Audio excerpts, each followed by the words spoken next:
Just in, a second person has now been arrested after a deadly shooting on Clearwater Beach. What police say they are doing to keep spring breakers safe.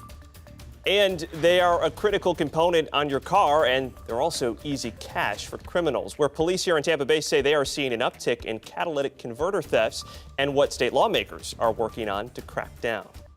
You're watching Midday, streaming right now on our 10 Tampa Bay Plus app. I'm Josh Sidorowicz in for Courtney Robinson. Just within the hour here, Clearwater police say that they have arrested a second person in connection to that deadly shooting at a Clearwater Beach surf shop. Police also just releasing this new surveillance video you see right here. It shows a fight between two men with the suspect. Police say watching on, that suspect then shoots and kills 22-year-old Rodney Sweeney. Clearwater Police Chief Daniel Slaughter said his officers are doing everything they can right now to keep spring breakers safe, from adding extra patrols to using enhanced technology, which he credits for these arrests. You know, safety is a perception, but it is also that perception is a reality. They are still very isolated, rare events on Clearwater Beach. Up to this weekend, actually, our data indicates from 2022 compared to this particular year, we're actually trending much lower on crimes on Clearwater Beach. And in fact, even with these incidences, we're still below our normal levels from 2022. We told you last night police initially arrested this man, 20-year-old Jonathan Stanley, who police say pulled the trigger on Tuesday night. It happened on the second floor of the Surf Style store on South Gulfview Boulevard. Rodney Sweeney, who was shot, was taken to the hospital where he later died. And right now, with spring break underway and then also St. Patrick's Day celebrations tomorrow, again, police say that they are stepping up patrols. But for people visiting, including one woman who says she was in the area when the shooting happened, she told us it's still unnerving. We were up on Jimmy's rooftop bar and we saw a bunch of traffic and police lights flashing over in this area. It is crazy, but at the same time I feel like I'm almost not surprised just with the state of the world right now. As this investigation continues, we'll bring you updates tonight at 5. All new this midday, a bill banning abortions in Florida after 6 weeks just pushed through a Florida House committee. There would be exceptions for rape, incest, and medical emergencies. This comes as Florida's current 15-week ban is being challenged in court. Critics of this latest push say that research shows 1 in 3 women don't know they're pregnant until 6 weeks or later, arguing the ban will do more harm than good. We are going in the wrong direction here. This is not progress. This is not pro-life. This is pro-control. The bill still has another committee to get through before facing a vote on the floor. A Senate version of the bill will also be heard in committee next week. Right now, Bradenton police, they are on alert and warning drivers after several catalytic converter thefts within just the past couple of days. And Tampa Bay's Jenny Dean joining us now in studio with more on what you need to watch out for, Jenny. Police tell us the thieves are targeting cars parked at apartment complexes, hotels, and even in gated neighborhoods. This all happened in the early morning hours on Tuesday when trucks were targeted at 3 different apartment complexes near 51st Street West and Cortez Road. 5 catalytic converters were cleanly cut from the vehicles, leaving behind a red residue. Police believe these cases are connected to a series of thefts in neighboring cities. Mark Jenkins with AAA explains why catalytic converters are so valuable. Catalytic converters contain these metals that criminals are trading in to make a quick dollar. And these metals inside the catalytic converters are more valuable than gold in many cases because of supply chain shortages. Police are looking for suspects that could be driving a 2022 BMW X4 crossover SUV with a stolen license plate and a white Audi 4-door sedan. If you do have information on these thefts or you think you could be a victim, you should contact Bradenton Police. And there are ways to avoid becoming a victim. Mainly, think about where you're parking. Park in a garage if possible, or try to be in an area that you know is covered by surveillance video. Also, consider parking near a curb. That deters access under your car, and make sure the area is well lit. Finally, you can get your VIN and license number etched onto your converter. Bradenton police are also encouraging residents and businesses to register their own surveillance cameras and systems with something called SafeCam.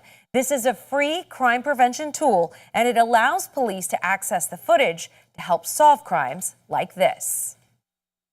Jenny, thank you. Also, just yesterday, Florida lawmakers in the House, they voted to approve a bill that would make a series of changes in criminal laws in an effort to crack down on these thefts. As we learn new information, we'll keep you updated on our Free 10 Tampa Bay app. All eyes are on bank stocks during trading today following the fallout from Silicon Valley Bank, as well as several other banks here in the U.S. and abroad now. We do know that U.S. Treasury Secretary will be on Capitol Hill testifying about the nation's banking industry. Jared Hill has more this midday from New York. Turbulence on Wall Street Wednesday after shares of one of Europe's largest banks plunged. Credit Suisse announced it will borrow nearly $54 billion from the Swiss National Bank to shore up its finances. It means the institution can function. Investor panic led to stock losses for 4 major U.S. banks. It comes just days after federal regulators took over Silicon Valley Bank and Signature Bank of New York. Today, Treasury Secretary Janet Yellen is set to be grilled by a Senate committee. She's expected to reiterate what she told CBS News Face the Nation earlier this week. The American banking system is really safe. Congressional Democrats have already introduced a bill that would claw back any bonuses or profits earned from stock sales within 60 days of a financial firm's collapse. They almost cratered our entire banking system. But some Republicans say it's too soon. I think it'd be premature to start talking about solutions before we fully define the problem. The Department of Justice and the Securities and Exchange Commission have launched investigations into the collapse of Silicon Valley Bank. And Democratic Senator Elizabeth Warren and other Democrats, they have put forward a bill that would repeal the loosening of bank regulations that happened under the Trump administration. Worth noting, though, there were 16 Democratic senators who voted for that rollback in 2018 and say now that they do not regret their vote. Right now on our 10tampabay.com website, you can find a full breakdown of how the FDIC ensures that corporations and how they can keep your deposits safe. Let's get you in the know now with some other stories making headlines this midday. Much remains to be done to ensure justice is delivered for our community and for the victims of these families. Today in Atlanta, the community is remembering the 8 people, including 6 Asian women, who were murdered in a shooting spree. It was 2 years ago today when police say a man targeted 3 spas across the city. Local leaders honored their memories earlier this morning. Well, as we speak, regulators are recalling the popular migraine medicine Nurtec, but the issue is not with the drug itself, according to the Consumer Product Safety Commission. It's the packaging. The concern is it's not child-resistant, and so it poses a risk of poisoning. If the Nurtec in your medicine cabinet right now fits the description you see here on the screen, you can contact Pfizer for a free child-resistant pouch then, so you can safely store it. Well, is the clock ticking on TikTok? As talks of a national ban intensify, the Biden administration wants TikTok's Chinese parent company to divest itself of the platform to protect national security, they argue. The app has already been banned on a federal level. TikTok's CEO is set to testify before the House Energy and Commerce Committee later this month and is expected to face tough questions over the company's data collection. All right, let's take you live outside. You're looking at the Hillsborough River, right by Armature Works in Tampa, where, of course, parts of it tomorrow will be a nice shade of emerald green for the River O' Green St. Patrick's Day Festival. We've got Tyler Moore in here for Bobby this midday. Of course, Tyler, they bumped the festivities up a day because of rain in Saturday's forecast, right? Yeah, really a great idea of them to move it up a day forward because the weather tomorrow is looking fantastic. Got a really lucky forecast for this St. Patrick's Day as we bring in that pot of gold here, and temperatures not looking bad for tomorrow. We're already warming up out there today, close to 80 tomorrow. We'll start in the 60s. We'll head into the lower 80s with more sunshine for your Friday for St. Patrick's Day. Let's switch things over to the weather wall right now. We'll take another look outside in Clearwater Beach. Another great day to head out there as we've started to warm those temperatures up nicely. Look at the water. We're talking pretty flat out there this morning, now into this afternoon. Clear blue skies to go with it too, and a nice breeze that's developing out of the southeast. That southerly wind's going to start to warm our temperatures up even more so as we head into tomorrow. Also start to bring back humidity slowly. Right now it is very dry out there for today. 69 right now in Tampa, 70 in St. Pete, 69 in Crystal River, 73 right now in Sarasota as you head inland towards Lakeland. Entering the afternoon hours right around 70. But these temperatures are quickly warming. If you stepped outside earlier today, you probably felt some of that chill in the air. Look at where our temperatures dipped down to last night and this morning into the lower 50s. We even saw some 40s towards the Nature Coast, but now we're skyrocketing, going from the 50s now close to 70, and those numbers are going to continue to jump up into the early afternoon hours for today. High pressure clearly in control across the Carolinas and across Florida too, bringing that wind back out of the southeast. Here's our next troublemaker, though, off towards the northwest. This low pressure system and cold front is going to bring those rain chances for the weekend and another drop in temperatures like we just saw a couple days ago. Front moves through, drop in temperatures. That's what we will see once again for this weekend. Not for today, though. Again, we're looking fantastic for the rest of this afternoon. Upper 70s for highs with that breeze out of the southeast continuing. Working our way into tomorrow morning, we're going to start off a little bit more mild. Temperatures, instead of being in the lower 50s, are going to be in the lower 60s for your Friday morning. And then as we enter the afternoon hours, you are going to see those temperatures jump towards the lower 80s. So a very comfortable day tomorrow as well. High temperatures this afternoon. Most areas will clock in right around the upper 70s, near 80. I do think a few areas will touch that 80-degree mark for today, but a lot of us will be in the upper 70s. That's right around average for this time of year. We get a little bit warmer for Friday with a strong breeze developing out of the south. Cold front moves in on Saturday. Now, Saturday is still going to be warm. The rain's going to move in later in the day, and then the drop in temperatures comes behind the front. That will arrive for us on Sunday. So let's time out this next weather maker. High pressure sits overhead. That pushes out over the Atlantic. That gives way to the cold front that's now moving in across the south. Friday stays dry. Even I think now most of the day Saturday is staying dry. It's looking like this front's going to come a little bit later and later into Saturday. That could keep most of the rain chances until Saturday evening into Saturday night, but we will have to watch the chance for some thunderstorms also with that line of showers as it works its way on in. Today, though, we keep that sunshine going. Near 80, we'll drop back down into the 60s by later on this evening. Watch the UV index today and tomorrow. It's up to a 9 this time of year. That sun is getting stronger and stronger, so you can burn very quickly from right around 11 a.m. until 4 p.m. That's the peak window for that UV index. There's that St. Patrick's Day forecast with temperatures in the lower 80s, mostly sunny skies. It will be breezy out there tomorrow. As we look into the rest of the weekend, there's those high rain chances on Saturday. Heading into Sunday, we're still going to see cloudier skies and those cooler temperatures as we drop down into the 60s. Here's that 7-day forecast, too, showing that drop in temperatures for the weekend. Even some small rain chances will linger into the beginning of next week. Don't forget you can catch our forecast on the radio. Our radio partners are the Dove 105.5, the Eagle 107.3, WSRQ 106.9 in Sarasota, and Magic 949. If you've ever thought of having your very own robot, that day might not be as far off as you think. A pioneering lab at UCLA has been developing what they call humanoid companions that, as Dina Dimitris explains, are meant to work right alongside us. At UCLA, Professor Dennis Hong's robots seem to be infused with their creator's playful personality. Some fancy dancing. Hong is a mechanical and aerospace engineer with a love of Star Wars and its charismatic robots. Now he and his graduate students at the Robotics and Mechanisms Laboratory, or ROMELA, are developing next-generation humanoids. For the robots to use tools designed for humans, I believe that robots needs to be the human shape and size. Much of the technology is about advancing how robots move efficiently so they can complete tasks, including dangerous ones meant for this robot named Thor. So if there's an accident in the nuclear power plant because of radiation, people cannot go. So this robot can not only walk, climb upstairs, drive a car, open and close valves. But the latest star of this lab is its battery-powered goddess, Artemis. Robots to help people, the 3Ds, dull, dirty, dangerous tasks.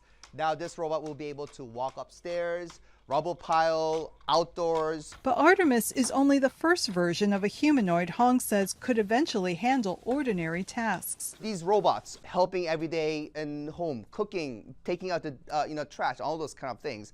We call these this area silver robotics. For elderly care. While AI is driving the brains of these robots, Hong says the hardware needed is still playing catch-up. But in robotics, evolution can happen quickly. We're inventing the future, and then, sometimes there's new technologies that we're not anticipating that happens, and the development just skyrockets. Nice to meet you! A humanoid housekeeper may be decades away, or closer than we think. Haven't we seen enough movies where the robots take over? No. All right, Artemis, of course, named after the Greek goddess. The robot is actually scheduled to travel in July to France, where it is going to take part in a soccer competition. It's the 2023 Robo Cup. It's an international meeting where scientists can demonstrate what their robots can do. All right. Well, oh boy, let the madness begin. Talking basketball now as you stream us here on 10 Tampa Bay Plus. Of course, the games are underway as we speak on air on 10 Tampa Bay. 64 teams competing in all for the championship. 16 games just today alone. And right now we want to bring in our sports director, Evan Klosky, who's taking your questions. First, Evan, so which teams are really heating up right now coming into this tournament, and who are the teams that you were looking out for? There are a few teams you need to know who are piping hot entering this March Madness tournament. First, Duke. They are riding quite a high after winning the ACC tournament. They did it in dominating fashion, offensively, defensively. They look great. Memphis, they just knocked off Houston in their tournament, and they look dangerous with their press. Gonzaga dominating out in the West Coast Conference. Could this be their year? Plus Arizona, who just came off a Pac-12 championship. What about any future NBA prospects that we should be keeping an eye on? Well, the number one guy, I think, in this tournament is on the number one overall seed, and that is Brandon Miller of Alabama. He's been in the news lately. It's been a very up and down thing for him, but when it comes to what happens in between the lines on the hardwood, his talent is undeniable. Top 5 pick easily in the NBA. Jarris Walker of Houston, he is someone who came out of the IMG Academy. I like what he does. Grady Dick out of Kansas, spectacular shooter behind the arc. Then you have Nick Smith Jr. and Anthony Black of Arkansas, a dynamic duo there. All right, thank you much, Evan. Appreciate it. So St. Peter's was the surprise team, right, last year's tournament. So we'll soon see who will wear the Cinderella slipper this year. If basketball, though, is not your thing, we can head to the greens here today. The Valspar Championship starts at Innisbrook and Palm Harbor, where the tournament will run through this Sunday. And today is Rondé Barber Appreciation Day at Valspar. Barber was selected for the Pro Football Hall of Fame, and all guests at Valspar Championship, they're encouraged to stick around Innisbrook after play. They're going to be having a ceremony that will include special guests and remarks by Barber himself. And we were just talking about this. Tyler was showing you the forecast. It's almost time for the River O' Green Festival. Tomorrow, the Luck of the Irish will be taking over the bay. Crews, they were out on the river last week testing the non-toxic dye that will turn the Hillsborough River into that bright shamrock green. Now, for the first time since 2018, the annual celebration will coincide with St. Patrick's Day. The festivities got bumped up a day, as Tyler had mentioned, because of the rain that was in the forecast for Saturday. And not only is it St. Patrick's Day weekend, it's also spring break. Starting tonight, AAA is activating its Tow-to-Go service. We talk about this all the time. So if you are too impaired to drive, you can actually call for a ride to a safe place within 10 miles of your location. The number is there on the screen, 855-2-TOW-to-GO. You don't even have to be a AAA member to use this. The service will be available starting from 6 o'clock tonight, and it'll go then through 6 o'clock Monday morning. In Manatee County, oh, look who's feeling the luck of the Irish there, with more than 100 pets looking for their forever homes. Manatee County Animal Welfare, they're inviting you to find your lucky charm during their fee-waived adoption promotion for what they are calling St. Patrick's Day. This is Alpine, by the way. He's a 4-year-old mixed breed, ready for his forever home. Remember, all adoptions include a spay and neuter, microchip, and a rabies certificate. Well, for the first time in history, the U.S. now has a new top dog breed, according to the American Kennel Club. It's the French Bulldog, which also became the nation's top purebred last year. Frenchies did get a leg up against the Labrador Retrievers, which held the spot for 31 years. With the little Bulldogs becoming more popular, some buyers are willing to pay for more exotic coat colors and textures, apparently, but those mixed breeds are not always healthy Frenchies. They're healthy because Frenchies are prone to spinal eye or skin conditions as well. All right, bringing in Tyler for one last check here of your forecast. Yeah, I want to show the PGA forecast because this not only shows for the next couple of days, but really into the weekend too, and the changes heading our way. So hopefully they can sneak in all the rounds of golf on time. But we do have a good chance for some showers and storms later in the day Saturday. I do think it'll be mainly in the afternoon and evening hours, and then the temperatures do really drop on Sunday, so get ready for that. Thanks for streaming us here on 10 Tampa Bay Plus at Basketball.